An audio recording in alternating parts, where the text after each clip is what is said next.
Sizni Qo'qon boy bo'lishingizni xohlaymiz-da. Kim qanaqa talqin qilishini bilmaymiz-u, boy bo'lish baribir yaxshi. Ehsonlar qilasiz, bolalaringizni ilmli qilasiz, oilangiz va yon atrofdagilarni hojatini chiqarasiz. Yana ortinib qolsangiz, masjid va madrasalar qurdirasiz. Shunday ekan, harakatni boshlaymizmi?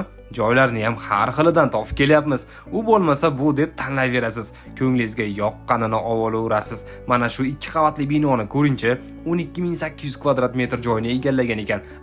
Anchagina bor ekan. Remontlari o'rta holda ekan-u, lekin tagi zo'r ekan. Ya'ni polniy pishig'ishdan qurilgan ekan. Mustahkamligidan xotirjam bo'laverasiz. Bu yerga qanaqa bizneslar qilsa bo'ladi, nima deysiz? Fikringizni kommentda yozing.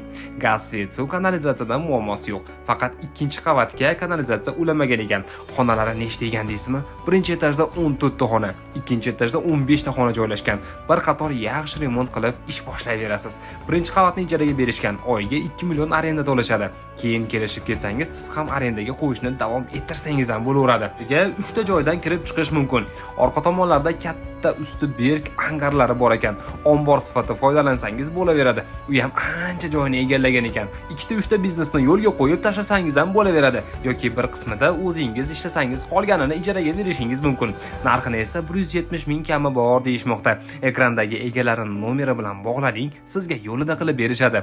Manzildan so'rasangiz, Qo'qon shahar, Qog'ozgarlik ko'chasi 1-uy. Mo'ljal esa Bolshevik mexanika zavodi oldida joylashgan. Yonida uzun temir yo'l o'tgan ekan. Boy bo'lish baribir yaxshi-da deb intilayotgan biznesmen yaqinlarga videoni jo'natib qo'ying.